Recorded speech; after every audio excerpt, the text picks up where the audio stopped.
할렐루야. 주님께서 부활하신 이 부활주일에 주님의 평화가 더욱 넘치시기를 기원합니다.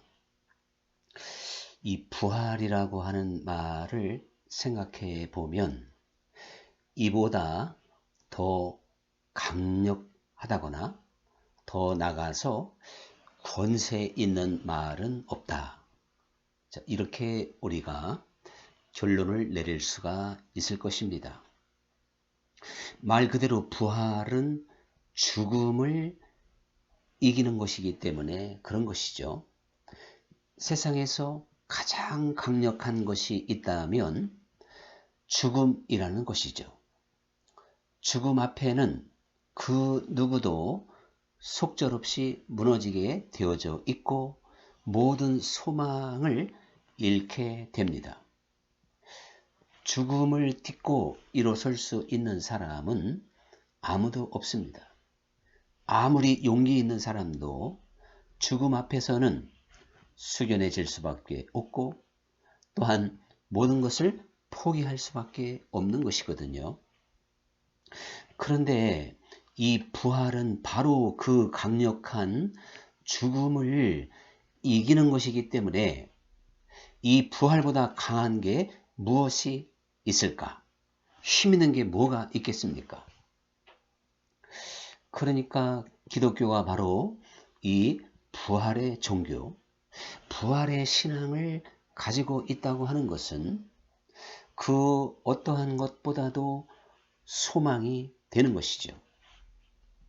그런데 우리가 근본적으로 알아야 될 것은 우리 그리스도인의 삶이 바로 이 부활의 삶이 되어야 된다는 사실입니다. 부활의 삶을 살아야 됩니다. 지금 이 세상에서 하루하루 살아가는 우리의 삶이 부활의 삶이다 이거죠. 그것은 로마서 6장에서 사도 바울의 가르침을 통해서 명확하게 드러나는 사실인데 우리가 십자가에서 달려 죽으신 그리스도와 연합하여 세례를 받고 우리 옛사람을 함께 못 박고 장사 지낸 다음에 또 다시 살아나신 그리스도와 연합하여 그래서 그 안에서 행하게 하려 함이라. 이제 다시 살아나시고 부활하신 그 그리스도와 함께 우리가 살아갈 수 있도록 주님께서는 이제 우리를 그렇게 인도하시게 된 겁니다. 주님께서 내가 그날에는 내가 너와 더불어 먹고 너는 나와 더불어 먹으리라 그랬고 세상 끝날까지 그와 같이 너희를 버려두지 아니하고 너희와 항상 함께 있을 것이다. 그날은 네가 내 안에 내가 네 안에 있는 것을 네가 알 것이다. 이렇게 말씀하셔서 부활하신 주님과 우리가 이 세상을 함께 사는 것이고 그래서 우리 인생 자체의 삶이 이제는 부활의 삶이다. 자, 이렇게 우리는 결론을 내릴 수가 있는 것이죠. 이 부활절 또한 부활하면 뭔가 소망이 있고 희망이 넘치는 그런 것들을 우리가 연상해 볼 수가 있을 텐데 이 부활의 삶이라고 하는 것이 뭘까? 그 구체적인 내용이 뭔가? 이런 것들을 우리가 한번 생각해 본다면 먼저 항상 기뻐하라, 범사에 감사하라, 쉬지 말고 기도하라. 사실 근데 거기에 항상, 그 항상이라는 게 저 문제죠. 그리고 범사, 모든 일입니다. 그리고 쉬지 말고 어떻게 보면 참 극단적인 그러한 표현인 것 같은데 그만큼 하나님의 나라가 힘이 있기 때문에 그런 것이죠. 즉 부활의 삶이 그만큼 위대한 것이고 그것은 영적인 삶인 것이고 성령의 인도를 받는 삶이고 주님과 함께 말 그대로 에녹처럼 동행하는 삶이니까 항상 기뻐하라, 범사에 감사하라, 쉬지 말고 기도하라. 이렇게 말씀을 하시고 이것이 그리스도 예수 안에서 너희를 향하신 하나님의 뜻이다. 하나님은 우리를 그렇게 인도하시는 분이다. 이렇게 말씀을 하고 있는 겁니다.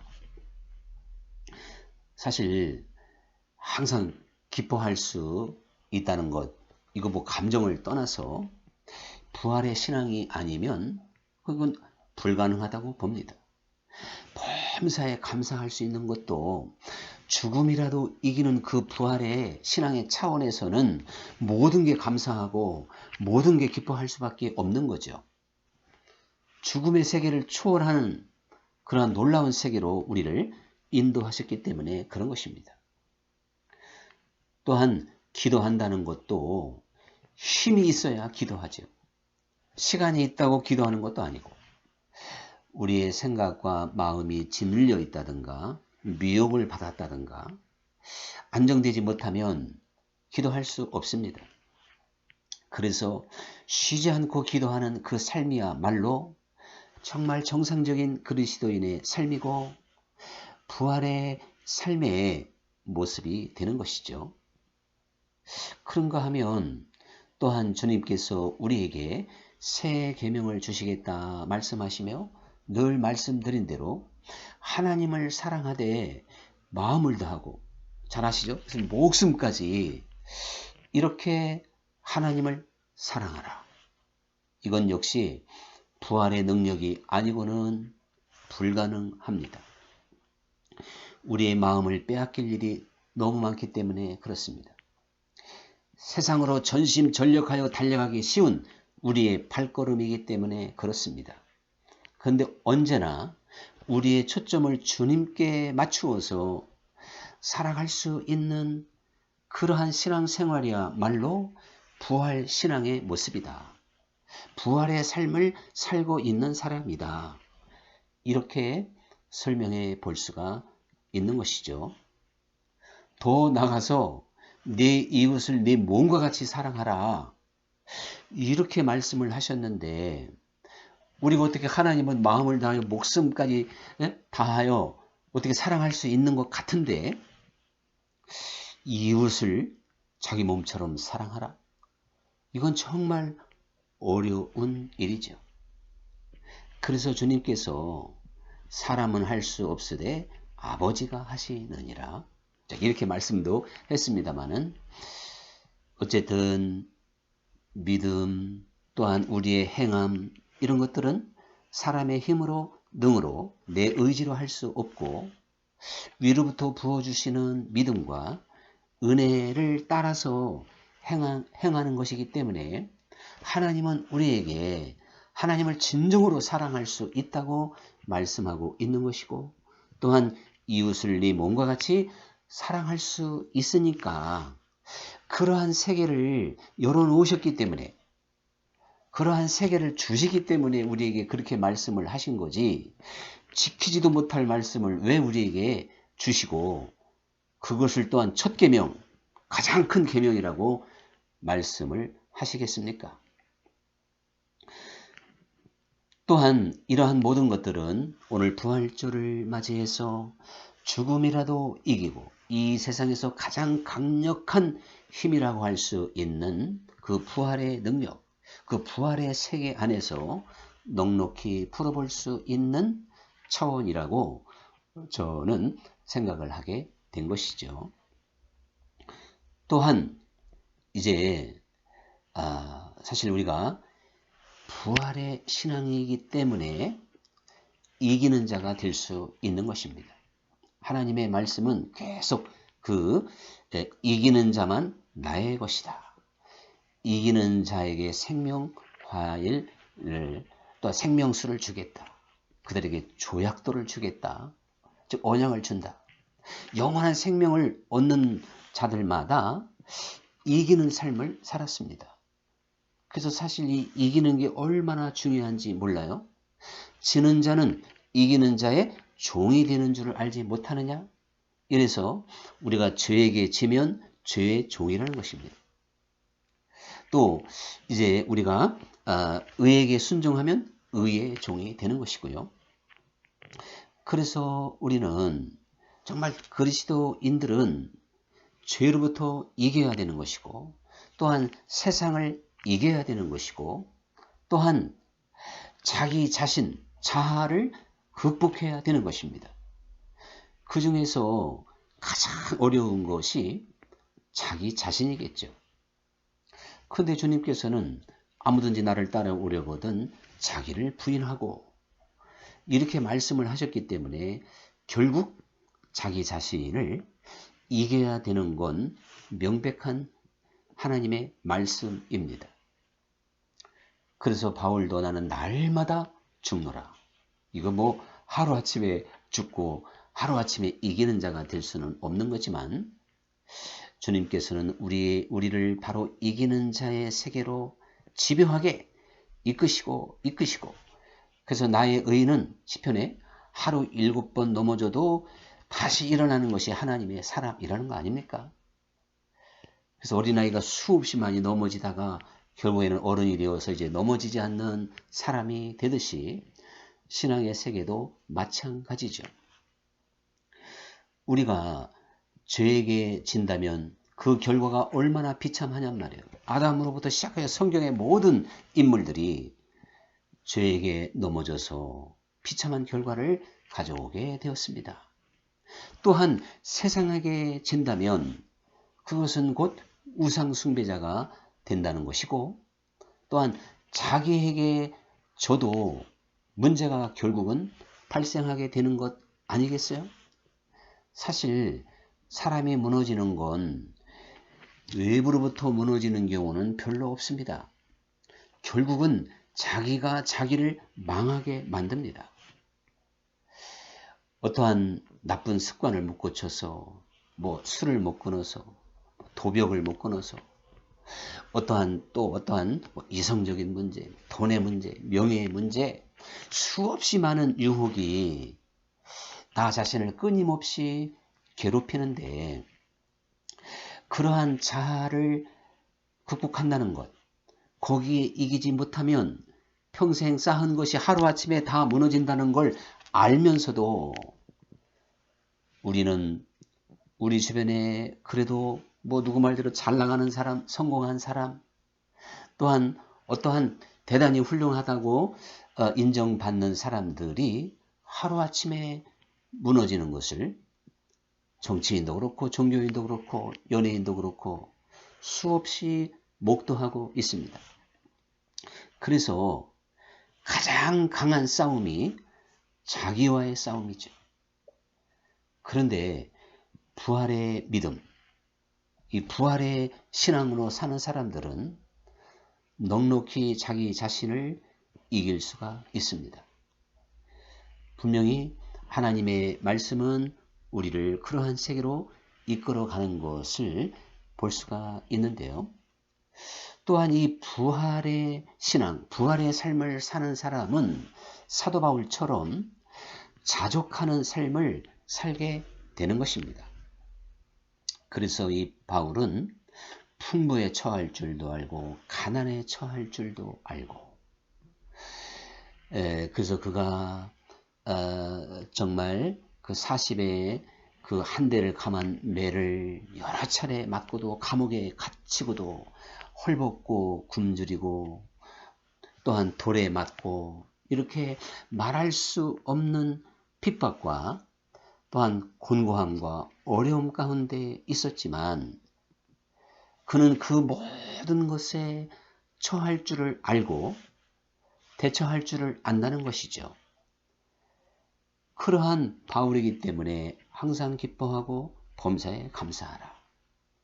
그래서 나 스스로 지족하는 것을 알았다. 지족할 수 있는, 즉 자족할 수 있는 일체의 비결을 바울은 가지고 있었던 것입니다. 그 자족할 수 있는 비결이 바로 부활의 신앙인 거예요. 부활의 삶을 살고 있는 겁니다. 이제 바울은 그러한 삶을 실제로 우리에게 그대로 보여줬고, 또한 다른 제자들도 주님과 함께 공생애를 살았을 때에는 참 부족한 게 많았지만 영적인 사람, 성령의 사람이 되었을 때에는 사도 바울과 똑같은 삶을 그 제자들도 살았습니다. 그래서 그들이 매를 맞고 또한 조롱을 당하고 감옥에 갇히고 그리고 다시 출감하면서 당연한 것으로 여기며 기뻐하였더라. 이렇게 사도행전에 기록하고 있잖아요. 바울뿐만 아니라 초대교인 모두가 핍박을 당하고 환난을 당하고 감옥에 갇히고 매를 맞아도 당연한 것으로 여기고 기뻐하였다. 그들과 우리가 다를까요? 다르지 않습니다. 이제 이 부활의 삶의 그 모습을 또한 바울이 로마서 8장에서 어떻게 표현하고 있느냐면, 누가 우리를 그리스도의 사랑에서 끊을 수 있겠느냐, 이렇게 말을 하면서 환난이나 곤고나 핍박이나 기근이나 적신이나 위험이나 칼이나 그 무엇으로도 그리스도의 사랑에서 우리를 끊을 수 없다. 이렇게 말을 하면서 사망이라 할지라도, 오늘 이 부활절을 맞이해서 사망이라도 우리를 위협할 수 없다는 것이죠. 또한 사망이나 현재의 일이나, 즉 현재의 사망이나 생명이나 죽고 사는 문제가 우리를 흔들 수 없다는 것입니다. 그리고 천사들이나 어떠한 천사의 능력으로도 우리를 요동하게 할 수 없다. 권세자들이나 세상 권세자, 또는 마귀의 어떠한 힘, 이런 것들이 우리를 요동하지 못하고 하나님의 사랑에서 끊을 수 없다. 그래서 현재 또 일이나, 사실은 우리가 하루하루 닥치는 많은 일들이 있습니다. 많은 문제들이 있습니다. 그러나 그러한 지금 내가 매일매일 닥치는 그 험악한 문제들이 많이 온다 할지라도 우리를 흔들 수 없다. 그리스도의 사랑이 든든히 잡고 있기 때문에 요동치 않는다. 그런 말씀이죠. 또 장래일이나, 사람들은 미래를 생각하며 두려움을 항상 갖는 거거든요. 근데 현재 일도 두려워할 것도 없고 장차 장래 일도 두려워하지 않는다는 것이죠. 또한 능력이나 어떠한 능력으로 나를 위협한다 할지라도 나는 요동치 않는다. 그런 것이고, 또한 높음이나 우리가 뭔가 높은 어떠한 위험한 일이죠. 또 깊음이나 어떠한 절망적인 것, 그것도 우리를 흔들 수 없다. 그러면서 다른 어떠한 피조물이라도 우리를 그리스도 예수의 사랑에서 끊을 수 없느니라. 이렇게 사도 바울이 로마서 8장 36절 이하에서 가르쳐주고 있습니다. 그러니까 누구보다도 부활의 신앙으로 부활의 삶을 살았던 사도 바울의 놀라운 고백이 사망이냐, 생명이냐, 천사들이냐, 또한 권세자들이냐, 현재일이냐, 장래일이냐, 능력이냐, 높음이냐, 낮음이냐, 어떠한 피조물이라도, 다른 어떠한 것이라도 나를 그리스도의 사랑 안에서 끊을 수 없기 때문에 주님과 내가 하나 되어서 연합하여 행하는 이것을 끊을 수 없느니라. 이렇게 또한 요동하게 못하느니라.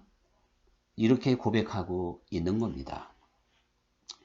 그래서 이 존 웨슬리 목사님도 그 모라비안 교도들을 보며 도전을 받았던 것이 배가 뒤집어지는 태풍 앞에서도 그들은 찬송과 기도로 얼굴이 평화롭게 이렇게 하는 걸 보고 자기와는 너무 다른 그들을 보며 충격을 받았는데, 나중에 은혜 받고 능력 받고 하나님 세계에 온전히 눈을 연 이 존 웨슬리는 모라비안 교도 그 누구와도 비교할 수 없는 정말 위대한 삶을 살았습니다.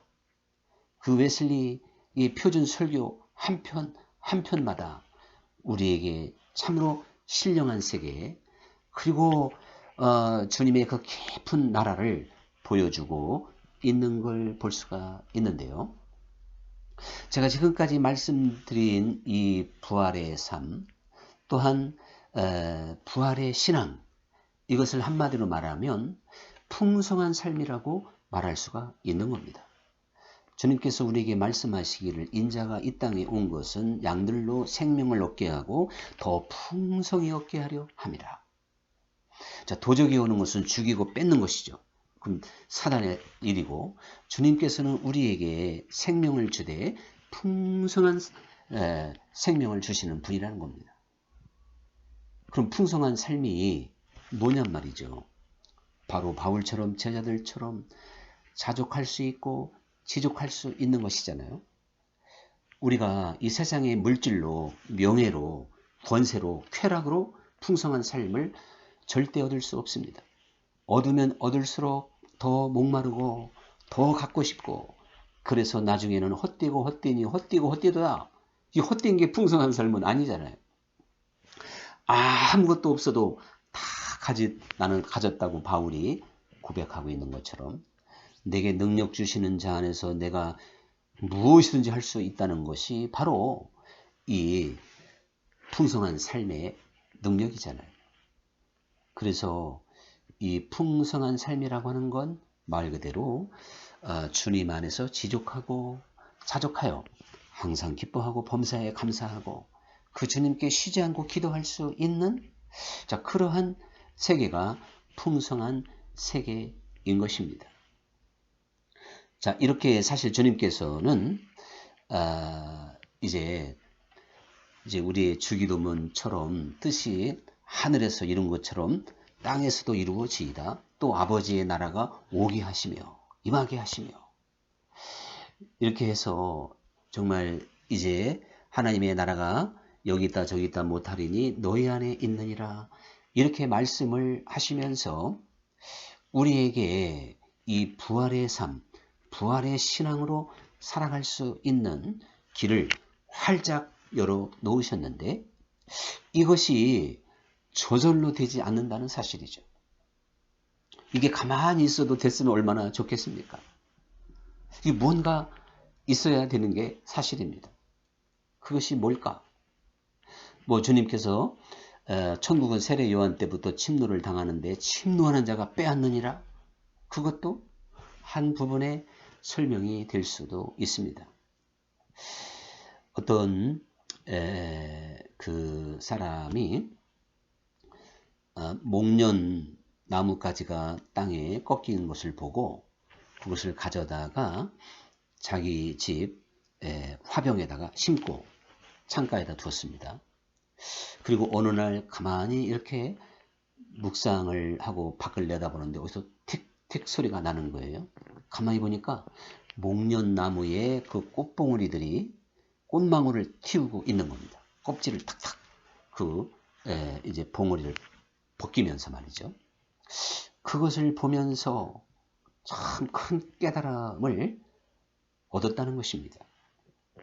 저 목련꽃이 꽃을 피우기 위하여 저렇게 몸부림치고 열려고 발버둥치는, 힘쓰는, 그것을 보며 그것을 깨달았다는 것이죠. 우리가 이제 그 알을 깨고 새가 나오고 이제 그래서 저 하늘을 날아갑니다. 근데 그 알 속에 갇히고 그 알을 깨고 나오는 어떠한 그 시간이 있어야, 그 안에서만 계속 있으면 안 되잖아요. 그거를 깨고 나와야만이 새로운 세상을 만나게 되는 것이죠. 또한 누에들도 마찬가지입니다. 누에 고치 속에 거기가 좀 편안하다고 계속 거기서 누워 있으면 그냥 죽을 수밖에 없어요. 때가 되면 그걸 어려워도 누에 고치의 그 두꺼운 그것을 그냥 뚫고 물어뜯고 어떻게 해서 하여간 나오면 그 사이에 날개가 나오고 그러는 사이에 힘이 생겨서 하늘을 날게 되는 것이거든요. 매미들도 우리 한국에서는 5년, 7년 이렇게 땅속에 있다가 나오는 매미. 근데 미국의 중서부의 매미들은 17년마다 17년 동안 땅속에 있다가 나온다는 것입니다. 그 어떠한 긴 시간을 견뎌서 거기서 힘쓰고 애써서 나왔을 때 매미가 돼서 아름다운 소리를 발하고 죽게 되는데, 참 이러한 자연의 이치, 이것을 보면 우리가 뭔가 대단히 귀중한 진리를 깨닫게 되는 것이거든요. 제가 독수리 얘기 하나만 좀 더 드리겠습니다. 독수리가 한 70년을 산다고 그럽니다. 근데 40년이 되면 이 발톱이 오그라들고 부리도 둔하여지고 또한 날개도 얇아지고 깃털은 두꺼워지고 또 털이 얇아지니까 나중에는 이 날개가 약해서 날 수도 없는 지경까지 간다는 것이죠. 그때 독수리는 결단해야 된다는 것입니다. 40년 살고 죽든지 아니면 그 바위에다가 아프지만 부리를 막 부닥쳐서 깨뜨리고 발톱도 뽑고 그리고 털도 뽑아서, 그러면 이제 부리도 새로워지고 발톱도 새로워지고 날개도 새로워져서 다시 힘차게 날고 30년을 더 살게 된다는 것입니다. 자, 우리가 이렇게 여러 가지를 생각해 볼 때 정말 누에와 그 나비가 다르고 그 알 속에 있는 것과 새가 다르고 독수리가 새 부리를 갖는 새 날개를 갖는 게 다르고, 이러한 그 엄청난 차이가 있듯이 사실 우리가 부활의 삶에 눈을 뜬다고 하는 것도 바로 이렇게 부화되는 것이고 새롭게 되는 것이고 진정으로 어떻게 보면 새로워지는 그러한 삶의 능력이기 때문에, 거듭난 삶의 그 능력이기 때문에 그것이 더 충만해지는 그러한 세계이기 때문에 그는 사실 그리스도의 제자로서 사실은 선하고 착하고 그리고 정말 칭찬 들을 수 있는 그러한 삶을 살게 되는 게 사실입니다. 주님께서 우리에게 그러한 능력을 주시기 때문에 우리로 하여금 사랑하라, 기뻐하라, 감사하라, 쉬지 말고 기도하라, 이렇게 말씀을 하시게 되었다는 사실이죠. 우리가 이제 이러한 사실들을 생각해 보면서 이 부활의 삶, 또한 부활의 삶을 우리가 꿈꾸면서 그것은 마치 저 하늘을 나는 새와 같은 그러한 이제 세계를 하나님께서 열어 놓았다고 하는 것을 우리가 생각해 보면서 우리는 무엇보다도 우리의 눈이 열려야 된다는 사실입니다. 주님께서 천국에 대해서 이렇게 말씀을 하셨습니다. 천국은 마치 밭에 감추인 부화와 같으니 그 농부가 부화를 발견한 다음에는 모든 것을 팔아서 그 밭을 샀느니라. 근데 자기 모든 것을 다 팔아서 샀어도 밭에는 부화가 있으니까 비교할 수 없는 그러한 계산이 나오겠죠. 자, 이것이 천국이다, 이렇게 말씀을 하셨습니다. 진주 장사의 비유도 마찬가지입니다. 진주 장사가 아주 평생 한 번 볼 수밖에 없는 값진 진주를 본 다음에 자기가 가지고 있는 시시한 진주를 다 팔아서 그것을 샀다. 이게 천국이다. 이렇게 말씀하고 있는데, 우리가 멀쩡한 사람한테 집 팔고 여기저기 밭 팔아라 그러면 팔 수 있는 사람이 누가 있겠습니까? 그런데 그거보다 더 값진 것을 보았다면, 그리고 내가 그것을 살 수가 있다면 그걸 사기 위해서는 이것을 팔아야 된다면 팔겠죠. 당연히 팔죠. 예를 들어서 100만 원 만들어서 1억을 만들 수 있는 길이 있다면 누가 그걸 안 하겠냔 말이죠. 이처럼 우리가 하나님의 나라를 볼 수 있고 진리의 세계에 눈을 뜨는 것은 이 세상 모든 것을 사실 분토와 같이 여길 수 있는 세계로 변하게 되는 것입니다. 그래서 배설물처럼 사도 바울이 버렸다 그랬고 분토와 같이 여겼다고 그랬습니다. 우리가 진정한 하나님 나라에 눈을 열었다면 밭에 감추인 보화의 농부처럼 해야 돼요. 진주장사처럼 하는 것이에요. 그래서 자기를 부인할 수 있고, 그래서 세상을 정말 우리가 원수라도 용서할 수 있는 것이고 관용할 수 있는 것이고, 우리는 또한 비판하지 않을 수 있는 것이고 사랑할 수 있는 겁니다. 그 모든 것들은 하나님 나라의 가치에 비하면 너무나도 형편없는 것이기 때문에 미움이든지 원수 맺는 것이든지 이 모든 것들을 우리는 끊을 수 있어요. 그게 얼마나 무서운 일인가를 실감하게 됩니다. 육적인 삶을 사는 게 얼마나 하나님과 원수된다고 하는 걸 너무나도 잘 알기 때문에 그거 끊어버리는 거 절대 어려운 게 아닙니다. 몰라서 하나님의 나라를 못 본 거예요. 하나님 나라는 그럼 꿈으로 봅니까? 환상으로 봅니까? 뭐 무슨 계시로 봅니까? 하나님의 나라도 역시 말씀으로 봅니다. 주님께서 우리에게 하신 말씀이 이해가 되고 그 말씀이 내 생각과 마음판에 새겨지면 그는 우리의 혼과 관절과 골수까지도 쪼개는 것이기 때문에 우리를 새로운 사람으로 만드는 것이죠. 주님께서 나와 복음을 위하여 집과 토지와 아내와 부모와 형제와 자매를 버리면 100배로 받고 영생을 얻지 못할 자가 없다. 또 이렇게 말씀을 하십니다. 그러면 우리가 뭐 집을 100배로 받고 토지를 100배로 받는 건 그럴 수도 있는데 부모님이 어떻게 100명이 된다는 게 말이 안 되고 아내가 또 100명이 된다는 것도 말이 아니니까 그런 어떤 인간적인 계산이 아니지 않습니까? 우리가 진정 하나님의 나라에 눈을 열어서 우리는 날 때부터 집착할 수밖에 없는 어떠한 혈연, 물질, 쾌락 이러한 것들을 이 어떠한 세상이 주는 이것보다 하나님 나라가 주는 것은 세상의 것이 포기가 돼야 거기서 빠져나와야 100배의 풍성한 걸 본다는 것입니다. 100배. 100배가 꼭 100배겠습니까? 그럼 완전수니까 정말 주 안에서 무궁무진한 그래서 하늘의 기쁨과 평안을 알게 되는 거예요. 그때 가서. 근데 세상 것 때문에 그냥 울고 집착하고 막 미워하고 시기하고 이게 하나님 나라와 상관이 없는 거예요. 주님은 우리를 그렇게 시시하게 만들지 않았습니다.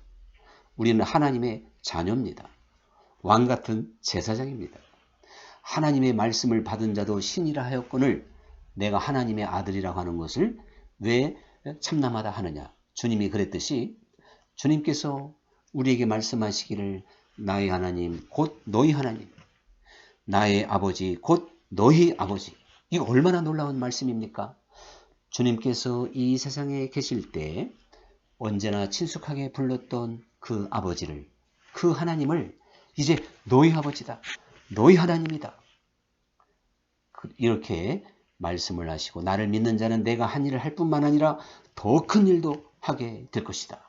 이렇게까지 말씀을 하셔서 사실 우리로 하여금 그 무한한 영적 세계를 열어놓은 게 사실입니다. 여기서 30배 열매 맺는 사람이 있고 60배 맺는 사람이 있고 100배로 결실하는 사람이 있습니다. 바울과 제자들은 100배의 결실을 맺었다고 볼 수 있겠죠. 그래도 최하 30배의 열매를 맺어도 제가 볼 때는 만만치는 않을 것 같습니다. 우리에게 그러한 거룩한 욕심이 좀 있어야 되겠습니다.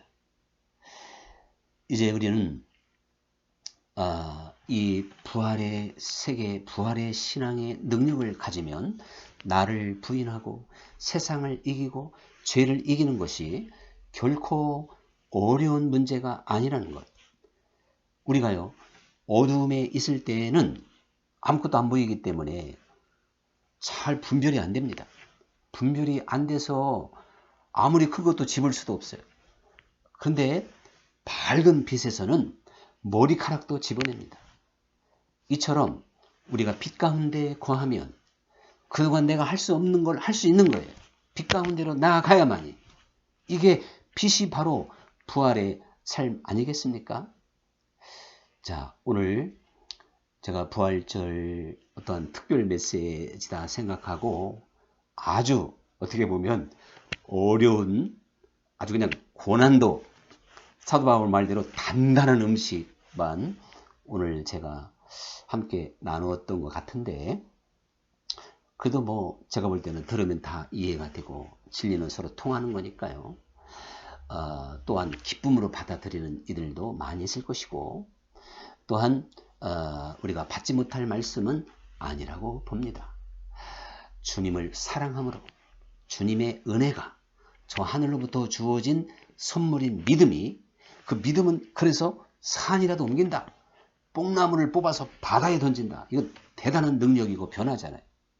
믿음의 사람이 될 때 우리는 이렇게 하나님의 부르심에 합당한 자, 하나님의 자녀다운 삶을, 권세 있는 삶을 살게 된다는 사실을 깨달으시고 정말 세례요한 때부터 말씀드린 천국은 침노를 당하는데 침노하는 자가 빼앗는다는 이야기는 이러한 세계를 먼저 보고 그렇구나 하고 그 세계를 사모하고 가면 제가 29살부터 지금까지 달려왔다 그랬잖아요.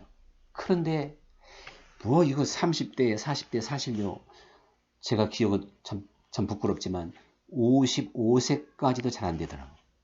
근데 이제 하나님께서 어떠한 성전을 매각하게 하고 기가 막힌 상황에서 한 10여 년을 이렇게 훈련하면서 저 자신을 깊이 보고 그래서 머리로만 알았던 하나님의 말씀이 이제는 내 삶 속에서 적용이 될 수 있도록 이것이 내 마음으로 믿어지고 그리고 그것을 실천할 수 있기까지 될 수 있는 물론 섰다 하는 자는 넘어질까 조심하라 그랬는데 이 땅에서 온전한 사람이 없겠지만 우리가 하루하루 한 해 한 해가 더할수록 그리스도의 장성한 분량에까지 성장해 가는 그러한 소망이 있는 것입니다. 이제 우리에게 가장 축복은 부활의 삶을 산다는 것입니다.